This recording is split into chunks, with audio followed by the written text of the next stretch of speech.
प्रिय विद्यार्थियों, राजकीय महाविद्यालय बस्सी के इस YouTube चैनल में आपका पुनः एक बार स्वागत है। मैं हूं रामनारायण मीणा। पिछले समय से हम प्रतिष्ठित आय और रोजगार का सिद्धांत, जिसको क्लासिकल मॉडल ऑफ इनकम और आउटपुट एंड एम्प्लॉयमेंट के नाम से जानते हैं, का अध्ययन कर रहे हैं। पिछले वीडियोज में हमने से के बाजार नियम, मुद्रा प्रमाण सिद्धांत, कंप्लीट क्लासिकल मॉडल का डिटेल अध्ययन हमने किया है। आज इस वीडियो के माध्यम से मैं क्लासिकल मॉडल को एक बार संक्षिप्त में बताते हुए और इसमें किन चरों में परिवर्तन होने के कारण क्या प्रभाव पड़ता है, ये हम क्लासिकल मॉडल में आज देखेंगे। पहले मैं आपको बता दूं कि से का बाजार नियम ये कहता है कि मांग की अवस्था कोई भी हो, मजदूरी और कीमतों के पूर्णतः लोचशील होने की अवस्था में से का बाजार नियम ये कहता है कि पूर्ति अपने मांग का सृजन स्वयं करती है। और यहाँ पे ये माना गया था कि कभी भी अर्थव्यवस्था में अति उत्पादन नहीं होता है। हमेशा अर्थव्यवस्था में जो कुल उत्पादन होता है उसका उपभोग और निवेश के लिए पर्याप्त मांग है। और इसके पीछे से का मानना था कि समाज में लोग उत्पादन, वस्तुओं सेवाओं के उत्पादन का एकमात्र उद्देश्य उसका उपभोग करना है, या अतिरिक्त उत्पादन करता है तो उसके बदले में वो अन्य वस्तुएं उसके चाहिए। तो हमेशा जितना उत्पादन होता है उस उत्पादन से उत्पादन के साधनों को आय प्राप्त होती है, वो मांग का निर्माण करती है और ये मांग हमेशा पूर्ति के बराबर बनी रहती है। तो हमेशा पूर्ति से अर्जित आय जो समग्र मांग बनाती है, समग्र पूर्ति के बराबर बनी रहती है। ये हमने उसके मॉडल को 5 भागों में बांट करके देखा था। उसके पिछले वीडियो में मैंने बताया था कि यदि क्लासिकल मॉडल में उसको ग्राफिकली रिप्रेजेंटेशन और उसका फंक्शनल रिप्रेजेंटेशन, दोनों के माध्यम से मैंने पिछले वीडियो में बताया है। देखिए, मैं पुनः एक बार ये बता रहा हूँ कि ये जो ग्राफिकल रिप्रेजेंटेशन क्लासिकल मॉडल का है, उसका ए भाग उत्पादन क्षेत्र को बताता है, बी भाग रोजगार के क्षेत्र को बताता है, जिसमें ये समग्र मांग वक्र है और ये समग्र पूर्ति वक्र है। समग्र मांग और समग्र पूर्ति वक्र रियल वेजेज का फलन होती है। दोनों जहां बराबर होंगे वो रोजगार का स्तर का निर्धारण होगा। इस रोजगार स्तर के अनुरूप उत्पादन फलन से प्राप्त किया जा सकता है, जो YF उत्पादन का स्तर है। और ये मौद्रिक क्षेत्र है। सी भाग जो मुद्रा की कुल मांग और पूर्ति जहां दोनों बराबर होते हैं, वहां कीमत स्तर का निर्धारण होता है। और इस प्रकार से क्लासिकल मॉडल का हमने बहुत डिटेल में पिछले वीडियो में अध्ययन किया है।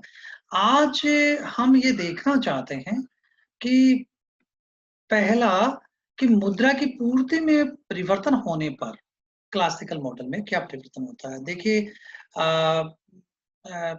क्वांटिटी थ्योरी ऑफ मनी का अध्ययन करते समय मैंने आपको ये बताया था कि क्लासिकल आर्थिक चरों का द्विविभाजन करता है। क्लासिकल विचारक आर्थिक चरों का द्विविभाजन करते हैं और ये मान के चलते हैं कि मुद्रा स्वयं में अनुत्पादक है, बेरन है। अतः कोई भी व्यक्ति अपने पास फालतू मुद्रा नहीं रखता है। मुद्रा केवल विनिमय के माध्यम के रूप में काम करती है। ये उत्पादन और रोजगार को प्रभावित नहीं करते, यानी मॉनेटरी सेक्टर रियल सेक्टर को प्रभावित नहीं करती है। तो अब हम यहाँ देखना चाहते हैं कि मौद्रिक क्षेत्र में परिवर्तन देख रहे हैं कि मुद्रा की पूर्ति में परिवर्तन करने पर, जैसा मैंने आपको पूर्व में अभी बताया है कि क्लासिकल विचार में अर्थव्यवस्था का विभाजन है, डिक्टोमी है।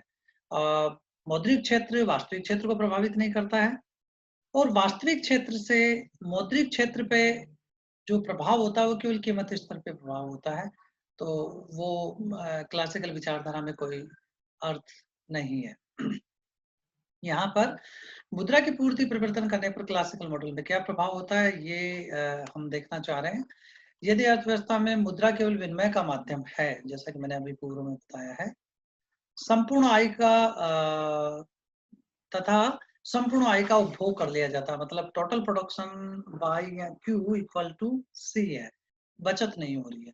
तो मुद्रा की पूर्ति में वृद्धि होने से अर्थव्यवस्था में कुल उत्पादन और रोजगार पर कोई प्रभाव नहीं पड़ता है, परंतु कीमत स्तर प्रत्यक्ष व आनुपातिक रूप से बढ़ जाता है। तो चूंकि कीमत स्तर तो प्रत्यक्ष और आनुपातिक रूप से क्यूटीएम के जो मॉडल हमने फिशर का सिद्धांत पढ़ा उसके तहत हम इसको देख रहे हैं।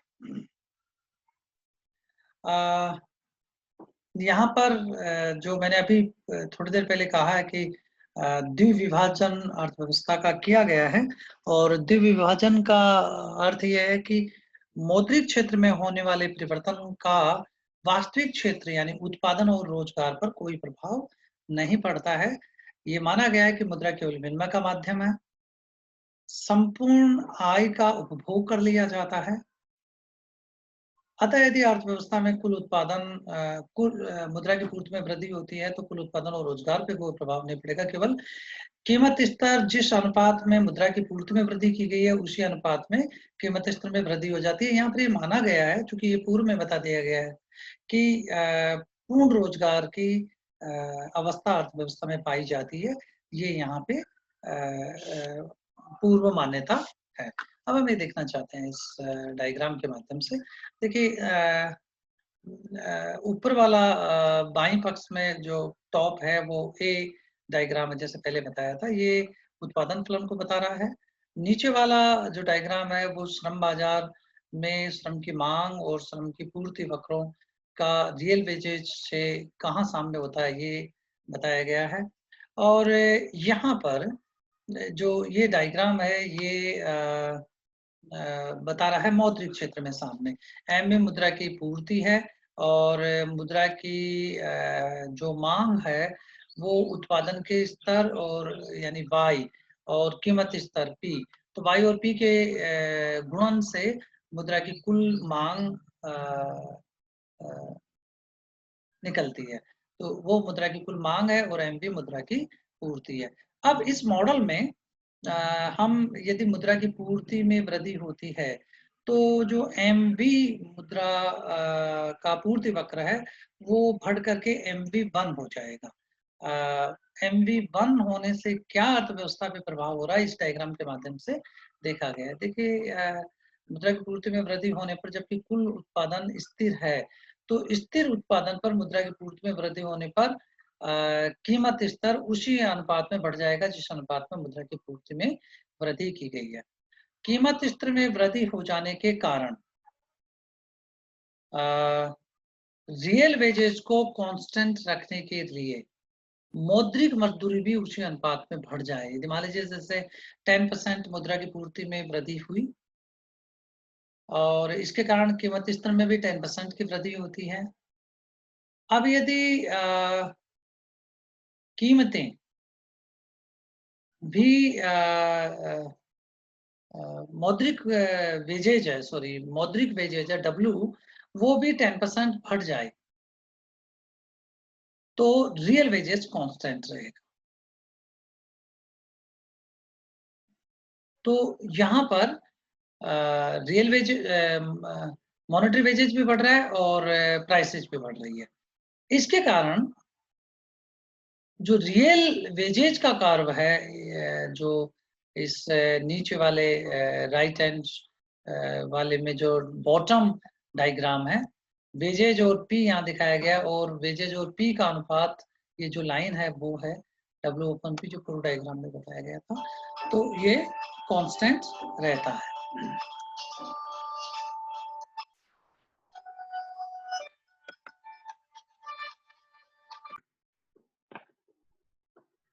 मुद्रा की पूर्ति में वृद्धि करने पर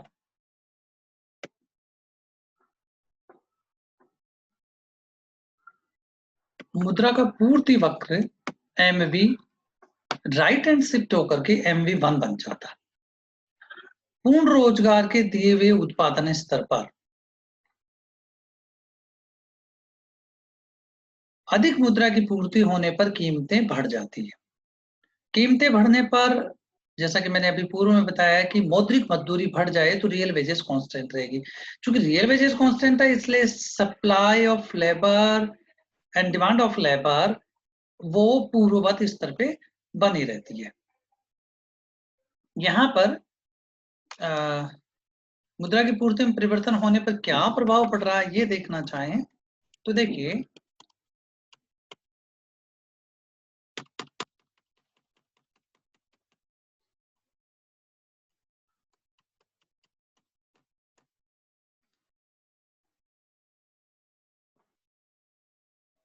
प्रारंभिक यदि वेरिएबल लेबर श्रम की मात्रा को ले लें, ये रियल वेजेज है, डब्ल्यू ओपन पी वाई उत्पादन का स्तर है, पी सामान्य कीमत स्तर है, और डब्ल्यू मौद्रिक मजदूरी है।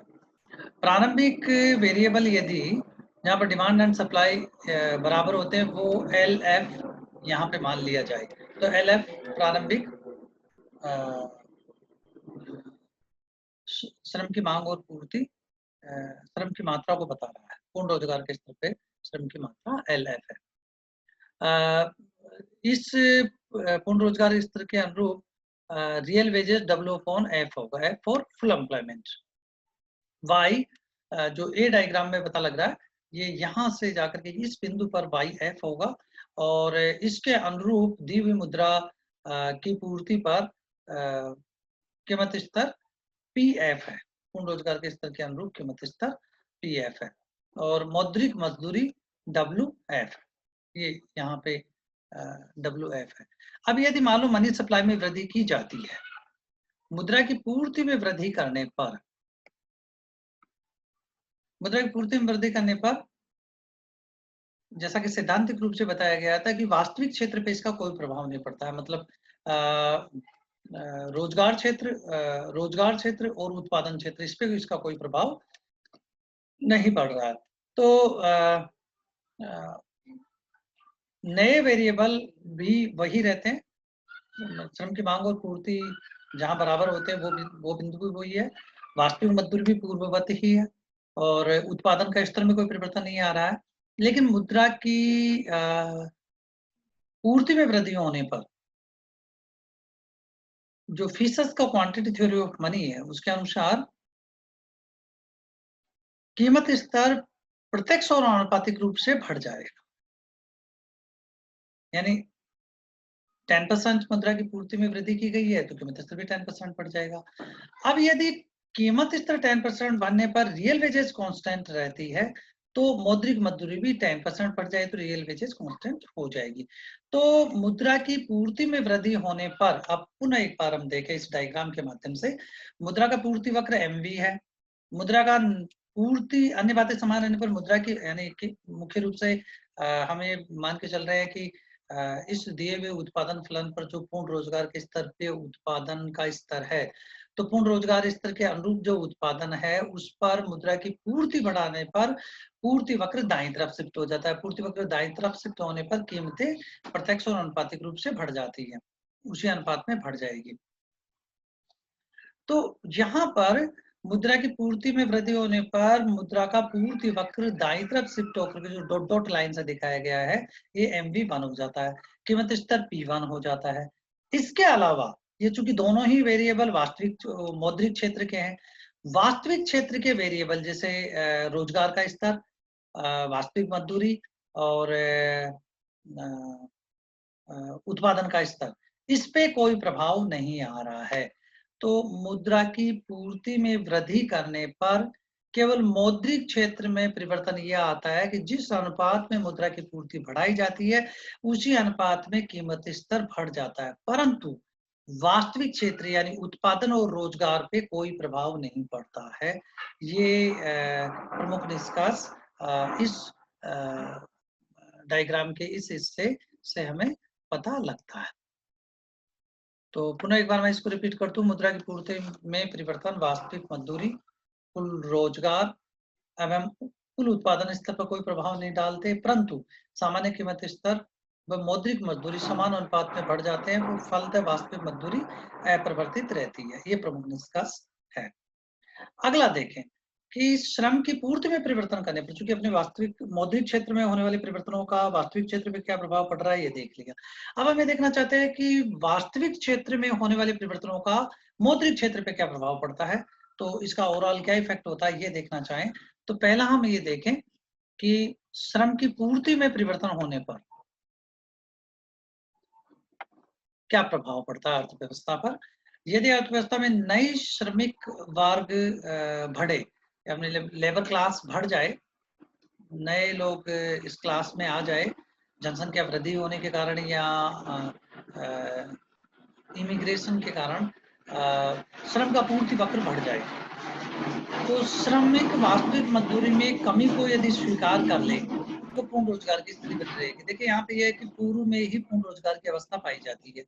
अब यदि नए श्रमिक रोजगार के लिए आ जाते हैं तो पहले से ही पूर्ण रोजगार है, तो इसका मतलब ये होगा नए श्रमिक बेरोजगार हो जाएंगे, लेकिन ऐसा नहीं होगा।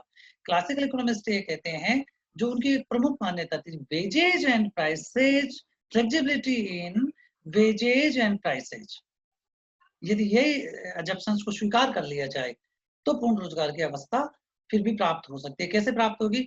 नए श्रमिकों के आने पर, क्योंकि श्रमिकों के बीच में नए श्रमिक आ जाने के कारण श्रमिकों के बीच में रोजगार प्राप्त करने के लिए प्रतियोगिता होगी। तो नए श्रमिकों के आने से श्रमिक का आधिक्य हो जाए, labour excess supply of labour होगा, श्रम का आधिक्य है। श्रम का आधिक्य होने पर यदि सारे श्रमिक, क्योंकि नए सारे श्रमिकों में रोजगार प्राप्त करने के लिए प्रतियोगिता होती है, तो वास्तविक मजदूरी गिर जाती है। यदि श्रमिक मजदूरी में कमी को स्वीकार कर लें, अब चूंकि मजदूरी में कमी कैसे होगी, वेजेज और प्राइसेज की फ्लेक्सिबिलिटी की मान्यता यहाँ पे ली गई है कि इधर साइड फुली फ्लेक्सिबिलिटी है वेजेज एंड प्राइसेज की। तो वेजेज एंड प्राइसेज की फुली फ्लेक्सिबिलिटी होने के कारण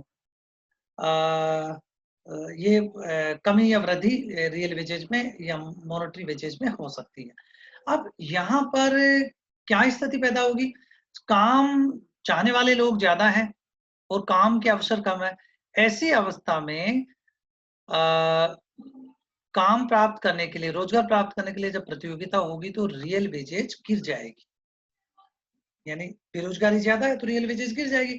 यदि रियल वेजेज गिर जाती है और श्रमिक कम मजदूरी को स्वीकार कर लेते हैं तो सभी श्रमिकों को रोजगार प्राप्त हो जाएगा, यानी पूर्ण रोजगार की अवस्था पुनः स्थापित हो जाएगी। तो जो क्लासिकल मॉडल की एक प्रमुख निष्कर्ष है कि अर्थव्यवस्था में हमेशा पूर्ण रोजगार की अवस्था पाई जाती है, अति उत्पादन की कोई स्थितियां नहीं पैदा होती है। तो अब हम यहाँ पे इस डायग्राम के माध्यम से देखना चाहते हैं कि श्रम की पूर्ति बढ़ने पर क्या प्रभाव अर्थव्यवस्था में होगा। देखिए और सारे डायग्राम बिल्कुल वैसे ही है, क्योंकि सारे वेरिएबल्स को इंडिकेट नहीं किया, क्योंकि ये हमने इसको जल्दी जल्दी बनाया है। तो अब देखिए पहले ये डिमांड ऑफ लेबर है, जहाँ क्रसर चल रहा है ये डिमांड ऑफ लेबर है, जो ऊपर से नीचे दाईं तरफ ऋणात्मक ढलान युक्त है। ये श्रम का पूर्ति वक्र है। अब यदि श्रम की पूर्ति बढ़ती है, इसका मतलब ये कि श्रम का पूर्ति वक्र दाईं तरफ शिफ्ट हो जाएगा। श्रम का पूर्ति वक्र दाईं तरफ शिफ्ट होने पर श्रमिकों के बीच में रोजगार प्राप्त करने के लिए प्रतियोगिता होगी, तो रियल वेजेज गिरेगी। ये रियल वेजेज गिर जाती है। पहले रियल वेजेज इससे यदि हम एक लाइन खींचे तो ये है, अब रियल वेजेज गिर करके और नीचे आ जाती है, तो रियल वेजेज गिर जाती है। रियल वेजेज गिरने पर ज्यादा श्रमिकों को रोजगार दिया जाना संभव है। ज्यादा श्रमिकों को रोजगार दिए जाने पर उत्पादन बढ़ता है लेकिन गिरती हुई दर से बढ़ता है, तो ज्यादा उत्पादन हो रहा है। ज्यादा श्रम का पूर्ति बढ़ने पर रियल वेजेज गिरती है, ज्यादा श्रमिकों को रोजगार मिलता है और उत्पादन ज्यादा होता है। उत्पादन ज्यादा होने पर यदि मुद्रा की पूर्ति दी हुई है, पूर्ववत पहली वाली ही कांस्टेंट मनी सप्लाई है, तो इस मनी सप्लाई पर कीमत स्तर गिर जाएगा और कीमत स्तर गिर करके P2 हो जाएगा। इस गिरे हुए कीमत स्तर पर कीमत स्तर ये नीचे भी यही दिखाया गया। अब देखिए एक और खास बात है, कीमत स्तर गिरता है तथा जो मौद्रिक मजदूरी है उसमें भी परिवर्तन आता है। इन दोनों के प्रभाव के कारण रियल वेजेज गिर जाती है। और इसको हम देखें तो इसका सार क्या होगा, श्रम की पूर्ति में वृद्धि होने का सार क्या होगा, कम वास्तविक मजदूरी, अधिक श्रमिकों को रोजगार, अधिक उत्पादन, कुल अधिक उत्पादन, कम मूल्य स्तर व कम मौद्रिक मजदूरी दर। ये रिजल्ट है। इस रिजल्ट को हम यदि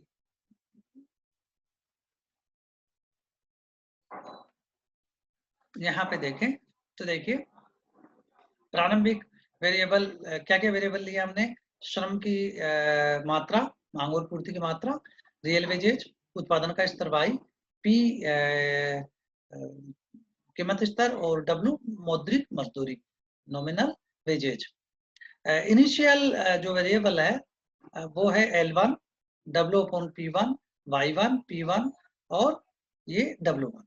अब नए श्रम की पूर्ति में वृद्धि होने पर क्या स्थिति आती है, श्रम की पूर्ति में बढ़ने पर L1 से श्रम की पूर्ति L2 हो जाती है, तो ये L1 से L2 यहाँ पे से हो रही है। दूसरा, इसके कारण श्रमिकों के बीच में रोजगार प्राप्त करने के लिए प्रतियोगिता होती है।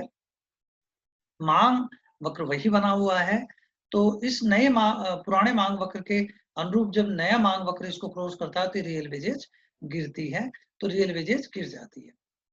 अधिक श्रमिकों से अधिक उत्पादन होता है, यद्यपि उत्पत्ति हास्य नियम लागू होता है अल्पकाल में, और उत्पत्ति हास्य नियम लागू होने से जैसे जैसे श्रमिकों की मात्रा में वृद्धि की जाती है उत्पादन का स्तर बढ़ता है लेकिन गिरती हुई दर से बढ़ता है, तो उत्पादन का स्तर Y1 से बढ़कर के Y2 हो जाता है। अब नई स्थिति में मुद्रा की पूर्ति पूर्ववत दिए जाने पर भी कीमत स्तर P1 से गिर करके P2 हो जाता है और नॉमिनल वेजेज W1 से सॉरी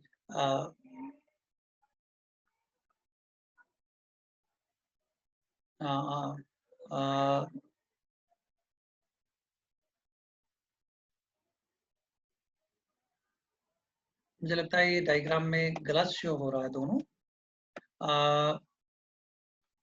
कीमत गिर रही है, ये स्पष्ट हो रहा है, और रियल वेजेज भी गिर रही है, और इन सब के कारण वास्तविक मजदूरी गिर रही है, दोनों ही गिरते हैं। तो ये डायग्राम में थोड़ा सा गलत हो गया। बेसिकली वेजेज भी गिरेगी और प्राइसेज भी गिरेगी, इसके कारण रियल वेजेज गिर जाएगी। दोनों का अनुपात ही तो रियल वेजेज है, W और P का ही अनुपात रियल वेजेज और रियल वेजेज में गिरावट आ रही है। तो ये इस मॉडल में दो चरों में परिवर्तन होने पर दो चरों में, एक तो हमने देखा कि मनी सप्लाई में वृद्धि करने पर यानी मौद्रिक क्षेत्र में परिवर्तन होने पर वास्तविक क्षेत्र में क्या प्रभाव पड़ता है, तो हमने देखा कि वास्तविक क्षेत्र पर यानी उत्पादन और रोजगार पर कोई प्रभाव नहीं पड़ता है, केवल कीमत स्तर में वृद्धि होती है यदि मनी सप्लाई बढ़ाई जाती है। इस प्रकार से मनी सप्लाई में कमी की जाती है तो कीमत स्तर गिर जाएगा, लेकिन उत्पादन और रोजगार पे कोई प्रभाव नहीं पड़ता है। अब दूसरा हमने देखा कि वास्तविक क्षेत्र में परिवर्तन करने पर क्या प्रभाव होता है अर्थव्यवस्था है, तो वास्तविक क्षेत्र में परिवर्तन करने पर जैसे श्रम की मात्रा में वृद्धि होने पर अधिक उत्पादन होता है, रियल वेजेज गिर जाती है और प्राइसेज लेवल गिर जाता है और मॉनेटरी वेजेज गिर जाती है। तो यहाँ पर निष्कर्ष ये आया कि वास्तविक क्षेत्र में होने वाले परिवर्तन से उत्पादन और रोजगार पे प्रभाव पड़ता है तथा मौद्रिक क्षेत्र पर भी इसका प्रभाव होता है नॉमिनल वैल्यूज में परिवर्तन होने के माध्यम से। तो ये इसकी प्रमुख बातें थी जो हमने इस मॉडल में हमने देखा है। यहाँ पे मूलतः ये बात निकल करके आई है कि अर्थव्यवस्था में, जैसा सेका बाजार नियम कहता है कि हमेशा अर्थव्यवस्था में पूर्ण रोजगार की अवस्था पाई जाती है। पूर्ण रोजगार की अवस्था मजदूरी और वेजेज में पूर्णतः लोचशीलता के कारण पूर्ण रोजगार की अवस्था हमेशा स्थापित हो जाती है। तकनीकी परिवर्तन या कोई औद्योगिक बेरोजगारी वो केवल अल्पकालीन घटना है और दीर्घकाल में पूर्ण रोजगार की अवस्था स्थापित हो जाती है। यहाँ पे ये माना गया है कि पूर्ण प्रतियोगिता है, वस्तु, साधन और पूंजी बाजार सभी में पूर्ण प्रतियोगिता की अवस्था पाई जाती है और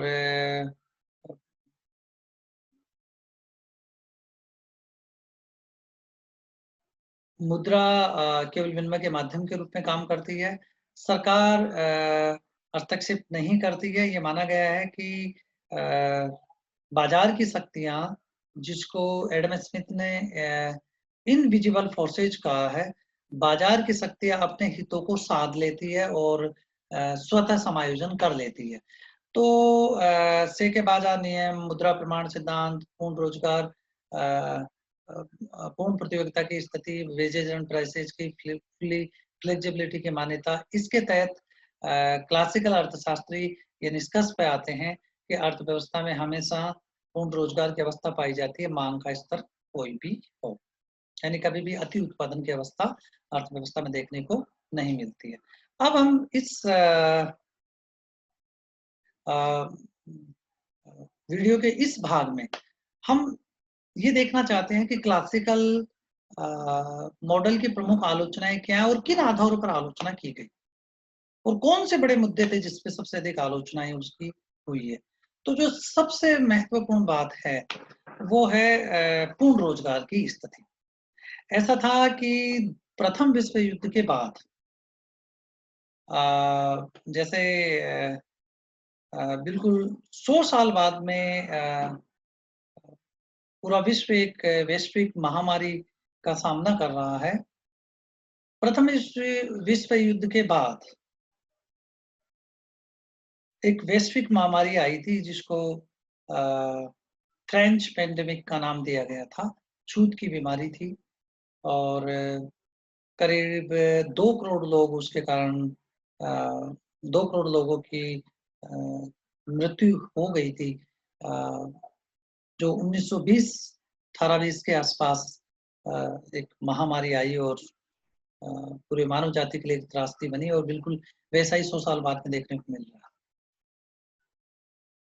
ये जो महामारी आती है उसके दौरान ही एक स्थिति, चूंकि प्रथम विश्व युद्ध यहाँ पे प्रमुख घटना होती है, पूरी अर्थव्यवस्थाएं मंदी के दौर से गुजरने लगी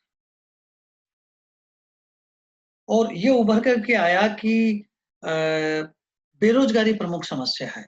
तो 20वीं सदी की घटनाओं ने ये सिद्ध किया कि पूर्ण रोजगार तथा पूर्ण प्रतियोगिता अर्थव्यवस्था में सामान्यतया नहीं पाई जाती है, बल्कि ये असामान्य अवस्थाएं हैं। जबकि क्लासिकल इकोनॉमिस्ट ये मानते हैं कि पूर्ण रोजगार, पूर्ण प्रतियोगिता सामान्य अवस्थाएं हैं। तो 20वीं सदी में यह तय हुआ कि पूर्ण रोजगार की मान्यता जो क्लासिकल, जिस पे जाकर के क्लासिकल इकोनॉमिस्ट अपना मॉडल तैयार करते हैं, वो वस्तुतः सही नहीं है। न पूर्ण प्रतियोगिता अर्थव्यवस्था में पाई जाती है। तो उन्होंने कहा कि पूर्ण रोजगार और पूर्ण प्रतियोगिता तो असामान्य अवस्था है, जबकि अल्प रोजगार तथा अपूर्ण प्रतियोगिता ही सामान्य अवस्था है। लेकिन तो इसका अर्थ ये हुआ सामान्यतया अल्प रोजगार यानी बेरोजगारी की अवस्था पाई जाती है। अल्प रोजगार पे साम्य होता है, अपूर्ण प्रतियोगिता की अवस्था अर्थव्यवस्था में पाई जाती है। किन्स ने इसी ढंग से अपनी पुस्तक का नाम, देखो बड़ा रोचक है, किन्स ने जब प्रथम विश्व युद्ध के बाद में जो ग्रेट डिप्रेशन आई, महान मंदी की पूरे विश्व की अर्थव्यवस्था को सामना करना पड़ा, तो उन्होंने पाया कि भाई पूर्ण रोजगार तो बहुत असामान्य अवस्था है। वास्तव में तो अर्थव्यवस्था में बेरोजगारी हमेशा बनी रहती है, सामान्यतया बनी रहती है। इसलिए अपने उसने पुस्तक का नाम दिया general theory. General theory, the general theory of employment, interest and money, ये उसकी पुस्तक आई 1936 में। और उस मंदी के जब निष्कर्षों को उनका तार्किक अध्ययन किया तो किन्स ने ये अपनी पुस्तक का निर्माण किया और बड़ी युग प्रवर्तक पुस्तक है। और किन्स बहुत ही इकोनॉमिक्स और मैथमेटिक्स के बहुत ही ब्रिलियंट स्टूडेंट कैम्ब्रिज यूनिवर्सिटी के रहे। और किन्स ने जो आर्थिक सिद्धांत दिए वो एक युग प्रवर्तक है, मतलब एक ईरा, एक किंजियन ईरा का विकास हुआ। तो किन्स की जो अर्थशास्त्र है, जिसको जो उनके विचारों के आधार पर उसका अर्थशास्त्र का अध्ययन किया जाता है, वो किंजियन इकोनॉमिक्स है। तो किंजियन इकोनॉमिक्स का बेस उसकी पुस्तक जो 1936 में आई, जनरल थ्योरी, जिसको संस्कृत में जनरल थ्योरी कहते हैं, उसमें क्लासिकल मॉडल की आलोचना की। और किन्स ने जो आलोचनाएं की है वो बड़े तार्किक ढंग से उसकी आलोचना की। 3 बड़े आधार हम ले रहे हैं इसकी आलोचना के। ये तो उसने कहा है कि पूर्ण रोजगार अर्थव्यवस्था में पाया नहीं जाता है, अल्प रोजगार पे साम्य होता है। तो ऐसी अवस्था पूर्ण रोजगार की मान्यता सही नहीं है, ये कैसे उन्होंने स्थापित किया? तो पहली बात उनकी ये है, नम्य मजदूरी, मतलब flexibility in wages and prices. नम्य मजदूरी और स्वतः समायोजन से बेरोजगारी दूर नहीं होती है।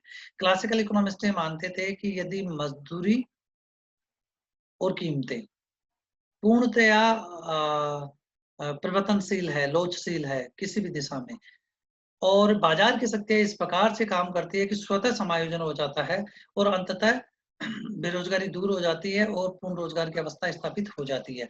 तो किंच ने कहा कि नम्य मजदूरी और स्वतः समायोजन से बेरोजगारी दूर नहीं होती है। अब हम देखना चाहते हैं कि किन आधारों पे उन्होंने अपनी ये बात रखी। पहला देखिए, क्लासिकल मॉडल में पूर्णतः लचीली मजदूरी कीमती समायोजन के आधार पर पूर्ण रोजगार की बात की, परंतु किन्स ने कहा कि रोजगार का निर्धारण नम्य मजदूरी मजदूरी और प्राइसेस से नहीं होता। किन्स ने कहा कि रोजगार का निर्धारण समग्र मांग,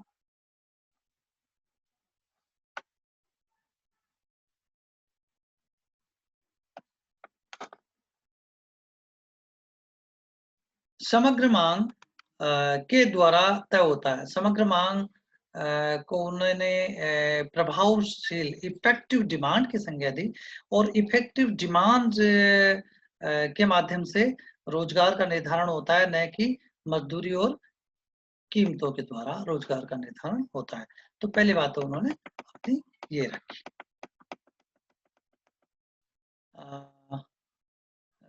किन्स ने कहा कि रोजगार का निर्धारण समग्र मांग के स्तर से तय होता है, एग्रीगेट डिमांड से तय होता है।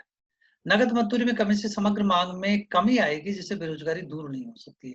यदि नगद मजदूरी में कमी करेंगे तो समग्र मांग में कमी आएगी, और कमी आती है तो बेरोजगारी दूर नहीं होगी, बल्कि माल बिकेगा ही नहीं, यानी बेरोजगारी और बढ़ेगी। क्लासिकल अर्थशास्त्रियों का मानना था कि मजदूरी में कमी से उत्पादन लागत घटेगी, परंतु किन्स ने कहा कि मजदूरी में कमी से सामान्य क्रय शक्ति घटेगी, न कि लागत घटेगी।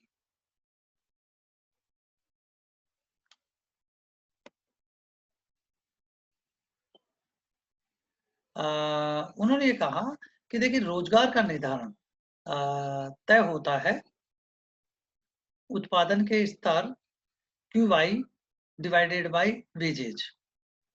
अब इसमें N रोजगार का स्तर है, Q राष्ट्रीय आय का वह अंश है जो मजदूरी व वेतन के रूप में अर्जित किया जाता है, यानी Y राष्ट्रीय आय है, Q राष्ट्रीय आय का वह भाग है जो मजदूरी व वेतन के रूप में अर्जित किया जाता है। W मॉनेटरी वेजेज है। अब यदि मान लीजिए कि ये समीकरण बनता है N equal to QY divided by W। अब यदि W में कटौती की जाती है, यानी मॉनेटरी वेजेज में कटौती की जाती है, तो Y में लगभग उतने ही अनुपात में कमी होगी। यदि Q में कोई परिवर्तन न हो तो N भी अपरिवर्तित रहेगा। तो इसका मतलब ये हुआ कि यदि मॉनेटरी वेजेज में कमी होती है, तो मॉनेटरी वेजेज में कमी होने पर चूंकि वेजेज एंड सैलरी कंपोनेंट है आई का, यानी आई का एक स्रोत वेजेज एंड सैलरी है। अब वेजेज एंड सैलरी कम हो रही है तो वाई, राष्ट्रीय आय भी कम हो जाएगी। राष्ट्रीय आय कम हो जाएगी तो सामान्य करा सकती एग्रीगेट डिमांड कम हो जाएगी। तो एग्रीगेट डिमांड कम होने पर रोजगार गिर जाएगा। तो किन्स ये कह रहे हैं कि मॉनेटरी वेजेज में परिवर्तन करने पर एम्प्लॉयमेंट का लेवल गिर जाएगा, यानी एन, यानी पहले तो उन्होंने ये स्थापित किया कि एन में वृद्धि नहीं होगी वेजेज में कमी होने से। फिर दूसरी हम यहाँ पे कहना चाहते हैं कि एन वास्तव में तो वेजेज में कमी होने पर, चूंकि वेजेज राष्ट्रीय आय का कंपोनेंट है और वेजेज में कमी होने पर रोजगार भी गिर जाएगा। दूसरी बात उन्होंने जो कही वो बहुत महत्वपूर्ण है। उन्होंने इसके लिए उनका उपभोग फलन का सिद्धांत दिया। अच्छा, ये सारा जो कहाँ चूक क्लासिकल इकोनॉमिस्ट से हो रही है और कहाँ किंज लीड कर रहे हैं और कहाँ लीड करके और नई बात हाईलाइट कर रहे हैं, एक नया प्रकाश ला रहे हैं, प्रकाश में नई बात लेके आ रहे हैं। दरअसल क्या हुआ कि वो एग्रीगेट डिमांड को कंपोनेंट को पूरा पूरे समग्र रूप से देख रहे हैं क्लासिकल इकोनॉमिस्ट। किंज ने एग्रीगेट डिमांड को जितने संभव भागों में बढ़ सकती है बांटा, तो उन्होंने 3 भागों में बांटा, यानी aggregate demand equal to C plus I plus G. C consumption है, आई इन्वेस्टमेंट है और जी गवर्नमेंट एक्सपेंडिचर है। अलग अलग इनको देखा कि ये किस किस से प्रभावित होते हैं, मतलब इसका तुलनात्मक रिलेशन किसके साथ है। तो पहला उन्होंने ये कहा कि जो निवेश है वो निवेश मंदी के दौर में बढ़ाना संभव नहीं है, क्योंकि मंदी की अवस्था, निराशा का माहौल। फिर उन्होंने देखा कि क्या उपभोग फलन में परिवर्तन किया जा सकता है, तो किन्स ने देखा कि उपभोग फलन में परिवर्तन नहीं किया जा सकता। तो फिर कौन सा है, जी, जो सरकार तय करती है और वो लाभ से प्रेरित नहीं होती। तो ये उन्होंने अपने मॉडल में निकाल करके देखा। जब ये विश्लेषण कर रहे होते हैं वो, तो उनका एक उपभोग फलन का इनोवेशन होता है, बड़ा इनोवेशन है वो। जैसे मार्शल का मांग वक्र है, उसी प्रकार से किन्स का उपभोग फलन का सिद्धांत। किन्स का उपभोग फलन का सिद्धांत, जिसको उन्होंने मनोवैज्ञानिक उपभोग का नियम का, मूलभूत मनोवैज्ञानिक उपभोग का नियम का, फंडामेंटल लॉ ऑफ कंजप्शन नाम दिया उन्होंने। मतलब वो इतने दृढ़ थे कि जो मैंने बात कही है वो बिल्कुल साइकोलॉजिकल रूप से और फंडामेंटल है, वो बिल्कुल बिल्कुल सही बात है। तो उनका जो मूलभूत मनोवैज्ञानिक उपभोग का नियम है किन्स ने, और मूलभूत उपभोग का नियम है क्या वो देखें। पहली बात उन्होंने ये कहा कि उपभोग आय का फलन है, यानी consumption is the function of real wages. उपभोग आय का फलन है, ब्याज की दर का फलन नहीं है। जबकि क्लासिकल इकोनॉमिस्ट उपभोग को ब्याज की दर का फलन मानते हैं। तो एक महत्वपूर्ण बात तो यहाँ पे ये निकल करके आती है कि उपभोग आय का फलन है, ब्याज की दर का फलन नहीं है। तो उन्होंने कहा कि सी यानी उपभोग, C is the function of Y यानी income, C is the function of income. And C को फिर तोड़ करके देखा उन्होंने, अलग अलग कंपोनेंट में करके देखा, तो उन्होंने कहा कि C equal to A0 plus BY। यहाँ पर A0 स्वायत्त उपभोग है, यानी ये वो उपभोग है जो आप कमाए या न कमाए, ये तो आप जीने के लिए खर्च करते ही हैं। जैसे आप देखेंगे भारत में 15 साल तक के जो आयु वर्ग के लोग हैं वो अपने पेरेंट्स पे निर्भर करते हैं, या 60 या 70 साल के बाद में जब कमाते नहीं है तो आय का स्तर कमाते नहीं है, फिर भी उसका उपभोग है। तो ये वो वैल्यू है जब आप कमा नहीं रहे हैं तो भी आप उपभोग कर रहे हैं। तो A0 तो ये हो गया, यानी स्वायत्त उपभोग यानी आय के स्तर से प्रभावित नहीं है। लेकिन उपभोग का बड़ा भाग आय से प्रेरित है, यानी जैसे आय में वृद्धि होने पर उपभोग भी बढ़ेगा, आय में कमी होने पर उपभोग भी कम होगा। तो यहाँ पर किन्स ने बी को मार्जिनल प्रोपोर्शनल टू कंजप्शन कहा, यानी सीमांत उपभोग प्रवृत्ति। सीमांत उपभोग प्रवृत्ति क्या है? ये है delta C upon delta Y.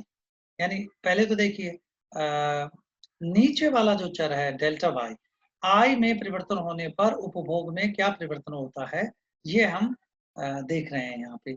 अब यदि हम इसको यूं परिभाषित करें, जैसे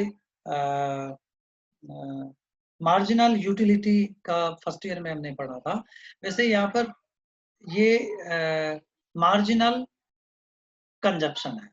मार्जिनल कंजप्शन किसके साथ देख रहे हैं? उपभोग के साथ। सीमांत आय में डेल्टा वाई का मतलब है आय में अतिरिक्त इकाई परिवर्तन करने पर उपभोग में कितना परिवर्तन होता है। जैसे आय में 100 रुपए की वृद्धि होने पर उपभोग में कितनी वृद्धि होती है।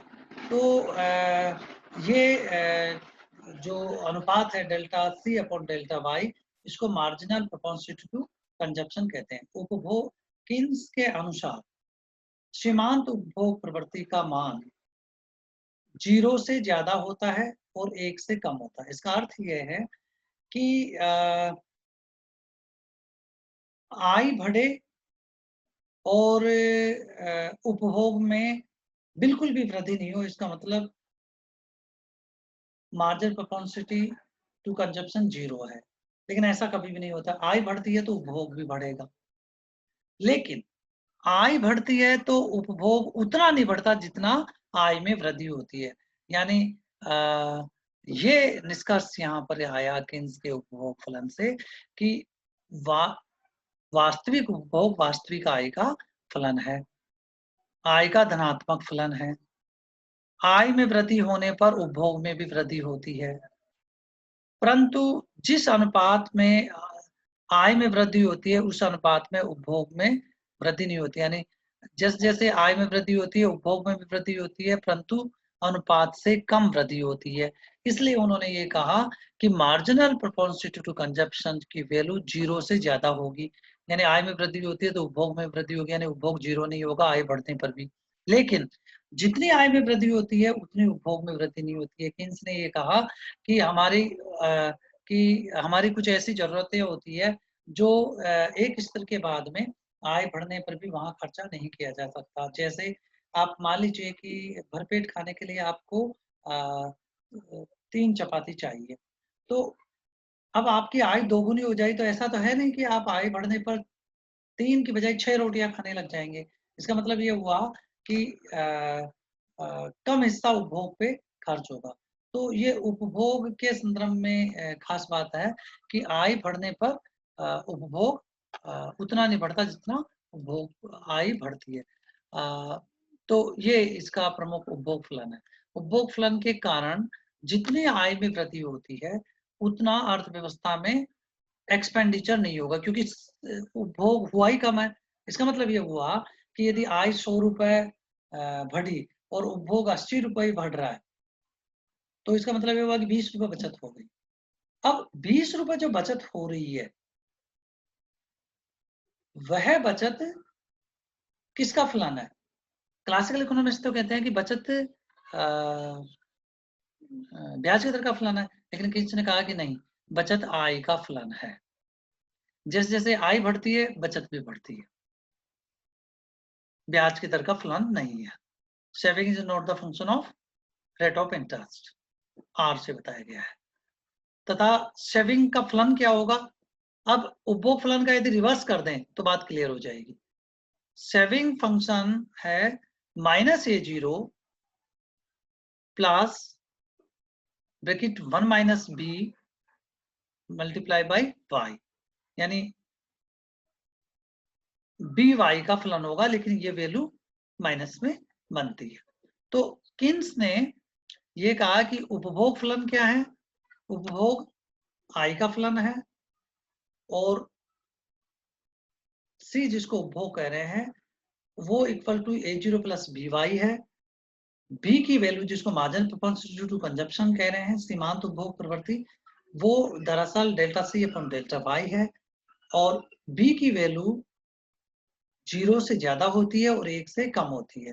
यानी आय बढ़ने पर उपभोग भी बढ़ता है, परंतु जिस अनुपात में आय बढ़ती है उस अनुपात में उपभोग नहीं बढ़ता, बल्कि उससे कम बढ़ता है। तो इसका मतलब ये हुआ कि जैसे जैसे आय बढ़ेगी वैसे बचत होगी। इसलिए उसने कहा कि saving is the function of income, and saving is not function of rate of interest, जैसा क्लासिकल इकोनॉमिस्ट कहते हैं।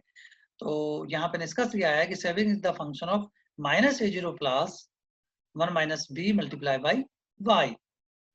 इन आधारों पर किन्स ने कहा कि चूंकि बी का मान इकाई से कम होता है, फलतः आई में हुई समस्त वृद्धि वे नहीं होती है, क्योंकि delta C equal to B multiply by delta Y को देखेंगे और बी की वैल्यू 1 से कम है।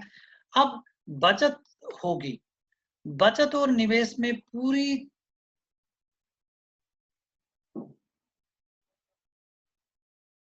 बचत निवेश में पूरी तरह बदल जाएगी, ये हमेशा होना सही नहीं है, क्योंकि बचत करने वाले लोग अलग हैं और उस बचत को निवेश करने वाले लोग अलग हैं। बचत तो मुख्य रूप से हाउस होल्ड करता है, परिवार करता है और फर्म करती है। तो बचत करने वाले लोग अलग हैं और निवेश करने वाले लोग अलग हैं। बचत करने वालों का उद्देश्य, क्यों बचत करते हैं लोग? भविष्य में संकट के समय काम आएगी, अपने सामाजिक दायित्व और परिवार के दायित्वों को पूरा करने में काम आएगी। तो बचत करने वाले का उद्देश्य अलग होता है और निवेश करने का उद्देश्य अलग होता है। तो चूंकि बचत करने वाले लोग अलग-अलग हैं, निवेश करने वाले लोग अलग-अलग हैं, बचत फलन अलग है, निवेश फलन अलग है। निवेश ब्याज की दर का ऋणात्मक फलन है। तो बचत फलन अलग है, निवेश फलन अलग है, बचत करने वाले लोग अलग है, निवेश करने वाले लोग अलग हैं, बचत करने वालों के उद्देश्य अलग है, निवेश करने वालों के उद्देश्य अलग है, फिर सारे एक साथ बचत और निवेश दोनों बराबर हो, अर्थव्यवस्था में ऐसा होना संभव नहीं है। तो किन्स यहीं से अपनी बात को रखते हैं और उसने ये कहा कि जितना ऐसी अवस्था में, जबकि जितनी आय है या जितना उत्पादन है उतनी आय है और समस्त आय को उपभोग पे खर्च कर दिया जाता है, तो क्लासिकल मान्यता सही है और हमेशा अर्थव्यवस्था में पूर्ण रोजगार की अवस्था हो सकती है। लेकिन उन्होंने कहा कि समस्त आय उपभोग पे खर्च नहीं होती है, बल्कि y माइनस सी होता है, और वो y minus C equal to saving saving है, और सेविंग आय का फलन है। सेविंग हमेशा निवेश के बराबर हो जरूरी नहीं है, क्योंकि दोनों लोग अलग-अलग है, उनके उद्देश्य अलग-अलग है, वो अलग-अलग फलन से प्रभावित होते हैं। अतः समग्र व्यय समग्र पूर्ति के बराबर नहीं होता है। समग्र मांग में कमी के कारण जितना माल होता है वो बिकता ही नहीं है, जितना उत्पादन होता है वो बिकता ही नहीं है। इसका मतलब ये हुआ एग्रीगेट डिमांड की अर्थव्यवस्था में कमी है, इसके कारण अर्थव्यवस्था में माल बिना बिकवा हुआ है।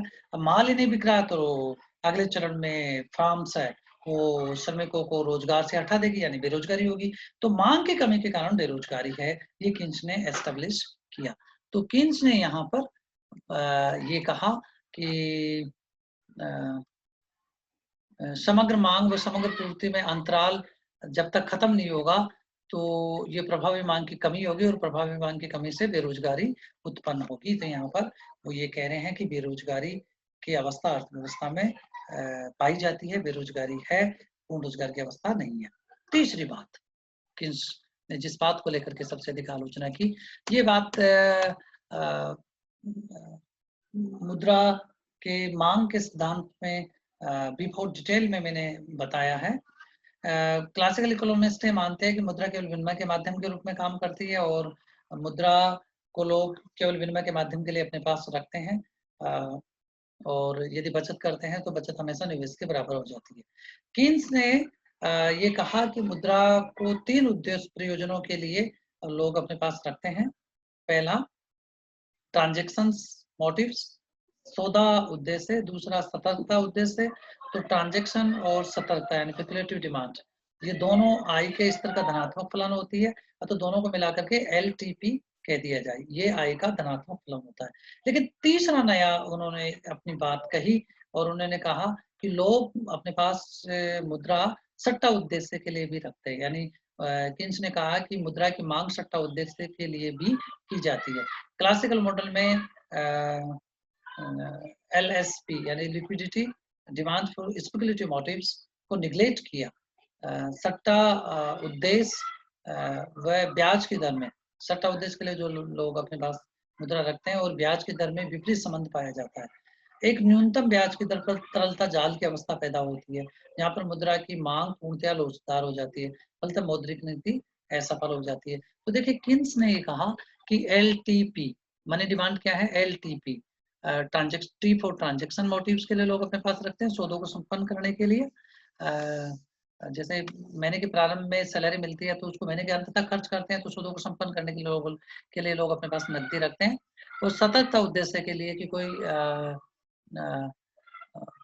अनएक्सपेक्टेड कोई बीमारी आ जाए, हारी बीमारी आ जाए, या कोई मेहमान आ जाए, या कोई ऐसा अवसर आ जाए जिसका लाभ से वंचित न हो जाए, लोग अपने पास फालतू मुद्रा रखते हैं, अतिरिक्त मुद्रा रखते हैं। तो ये दोनों उद्देश्य मिलकर के LTP है और ये आई का इस तरह का धनात्मक फलन है।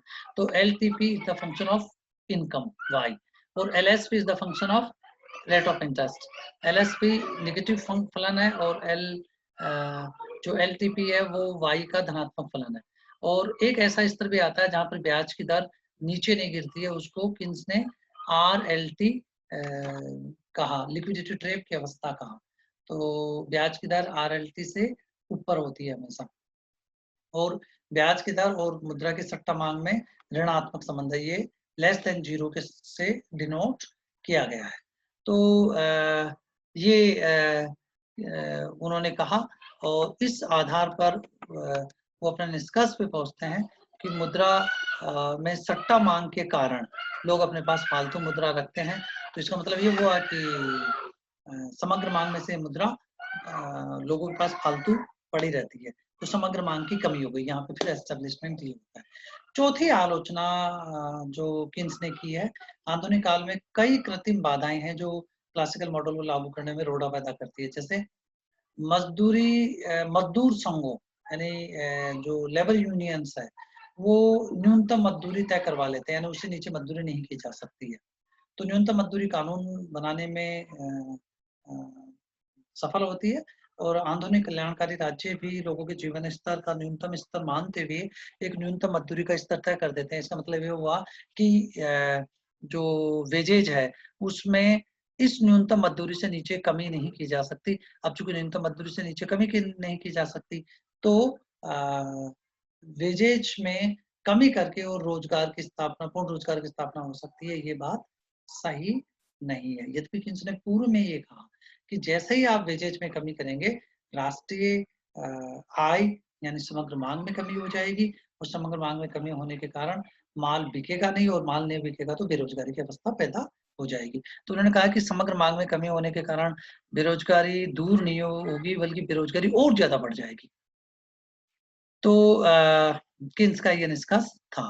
पांचवा देखिए, तकनीकी रुचि मतलब लोगों की रुचि में परिवर्तन आता है, टेस्टेज में परिवर्तन आता है, इसलिए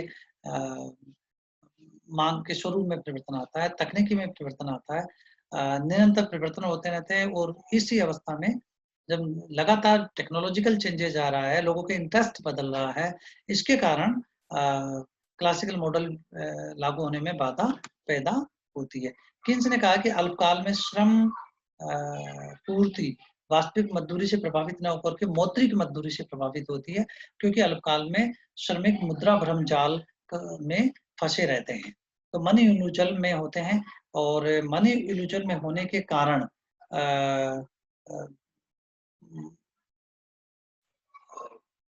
लोग मौद्रिक मजदूरी में परिवर्तन करने के प्रति मुद्रा का पूर्ति वक्र अलग प्रकार से व्यवहार करेगा, और कीमतों में परिवर्तन करने के प्रति अलग प्रकार से व्यवहार करेगा। तो यहाँ पर ये माना गया था कि W/P रियल वेजेज है, तो डब्ल्यू में परिवर्तन किया जा सकता है, पी में परिवर्तन किया जा सकता है। किन्स ने फिर इन दोनों को अलग-अलग करके देखा कि रियल जो वेजेज है उसको 2 भागों में बाँटा, डब्ल्यू और पी। जो नॉमिनल वेजेज है डब्ल्यू, नॉमिनल वेजेज में परिवर्तन करने के प्रति श्रमिक का व्यवहार अलग होगा और पी में परिवर्तन करने के प्रति श्रमिक का व्यवहार अलग होगा। तो इसका मतलब ये हुआ कि मुद्रा भ्रमजाल में रहता है और डब्ल्यू और पी में परिवर्तन करने के प्रति जब उसका व्यवहार ही अलग-अलग है तो पूर्ण रोजगार की स्थिति नहीं हो सकती है। तो मनी म्यूचुअल की बात उसने कही है। पूर्ण रोजगार असत्य सिद्ध हो चुका है। ये हमें ये देख रहे हैं कितने लोग बेरोजगार है, कितने युवा बेरोजगार है। तो ये वास्तविक स्थिति है कि बेरोजगारी अर्थव्यवस्था में पाई जाती है, न कि क्लासिकल अर्थशास्त्रियों के अनुसार जो मान्यता है वो सही है। इस प्रकार इस सिद्धांत को लागू करने में कई कठिनाइयाँ हैं, लेकिन गार्डनर-एक्ले का ये मत है कि ये मॉडल काल से संबंधित पूर्ण संतुलन का वर्णन करने की दृष्टि से पूर्णतः सही नहीं माना जा सकता, पर इसकी नींव पर नए मॉडल का निर्माण किया जा सकता है जिसमें वास्तविक जगत की जटिलताओं का समावेश हो सके। अतः सैद्धांतिक दृष्टि से क्लासिकल मॉडल का अ, अपना महत्व अवश्य बना रहेगा। वास्तव में किन्स ने के बाद में नए परिवर्तन आए हैं और ये प्रूव हुआ है कि अर्थव्यवस्था में हमेशा पूर्ण रोजगार की अवस्था नहीं पाई जाती है और किन्स ने अपनी आलोचना में जिन-जिन चरों से एग्रीगेट डिमांड और एग्रीगेट सप्लाई कर्व प्रभावित होते हैं उन सब का विश्लेषण किया और ये स्थापित किया कि रोजगार के स्तर का निर्धारण वेजेज और प्राइसेस की फ्लेक्सिबिलिटी से ना होकर के वस्तुतः समग्र मांग के स्तर से तय होता है। तो जहाँ क्लासिकल इकोनॉमिस्ट ये कहते हैं कि पूर्ति अपनी मांग का सृजन करती है, यानी पूर्ति की चिंता कीजिए आप, पूर्ति करते जाइए, मांग अपने आप जनरेट हो जाएगी, कभी भी अर्थव्यवस्था में बेरोजगारी की अवस्था नहीं पाई जाती है। केन्स ने कहा कि नहीं, इससे उलट बात कही कि रोजगार के स्तर का निर्धारण समग्र मांग के द्वारा होता है। समग्र मांग में यदि कमी आ जाती है तो बेरोजगारी की स्थिति पैदा अर्थव्यवस्था में हो जाती है। तो ये कंप्लीट क्लासिकल मॉडल है। किन्स ने इसकी प्रमुख आलोचनाएँ क्या-क्या की है, ये मैंने आपको इस वीडियो में बताया है। तो आप इस वीडियो को देखिएगा, अपने कमेंट्स दीजिएगा, इसको लाइक कीजिएगा। तब तक नमस्कार।